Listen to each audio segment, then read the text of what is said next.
If you risk nothing you risk everything. இதை சொன்னது Jeena Davis. நம்ம லைஃப்பில் சில டைம் பார்த்திங்கன்னா நமக்கு ஹாரைசன்ஸை தாண்டி யோசிக்காமல் நம்ம கண்ணுக்கு முன்னாடி என்ன ரியாலிட்டி இருக்குது, நமக்கு என்ன விஷயத்துக்கு எக்ஸ்போஷர் இருக்குதோ அதுதான் லைஃப்பில் பெரிய விஷயம். எக்ஸாம்பிள், ஒரு கைக்குட்டையை தான் பெரிய உலகமாக நம்ம நினச்சிட்டு இருக்க வாய்ப்பு இருக்குது.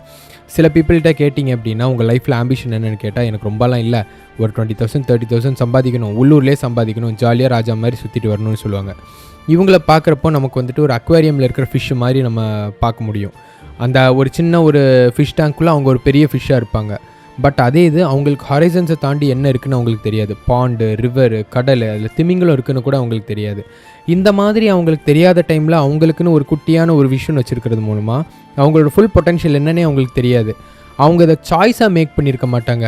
வேறு வழி இல்லாமல் அவங்களுக்கு வந்துட்டு இதுதான் அவங்க ரியாலிட்டிங்கிற மாதிரி அவங்களோட பொட்டென்ஷியல் முடிஞ்சிடும்.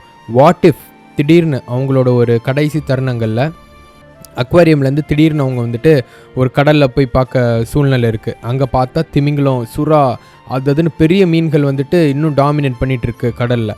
அப்போது அந்த டைமில் நான் இன்னும் கொஞ்சம் எஃபர்ட் போட்டிருந்தேன்னா, இன்னும் என்னோடய ஹரைசன்ஸை தாண்டி கம்ஃபர்ட் ஜோனை தாண்டி நான் வந்துட்டு வந்திருந்தேன்னா நானும் ஒரு திமிங்கலமாவோ சுறாவாக இருக்கலாமோ அப்படின்னு சொல்லி அந்த ரியலைசேஷன் ஃபேஸ் வந்துட்டு எவ்வளோ கொடூரமாக இருக்குதுன்னு யோசிச்சு பாருங்களேன்.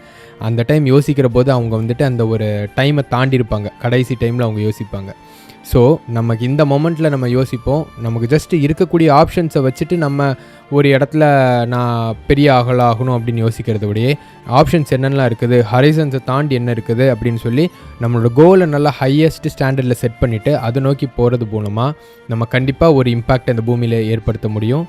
அண்ட் இந்த கோட்டில் சொன்ன மாதிரி நமக்கு வந்துட்டு அந்த ஒரு எஃபர்ட் எதுவுமே எடுக்கலை அப்படின்னா நம்ம ஒரு கம்ஃபர்ட் ஜோனில் இருக்கிற ஒரு இல்யூஷன் இருக்கும். பட் அட் தி எண்ட் பார்த்திங்க அப்படின்னா we are prone to lose everything.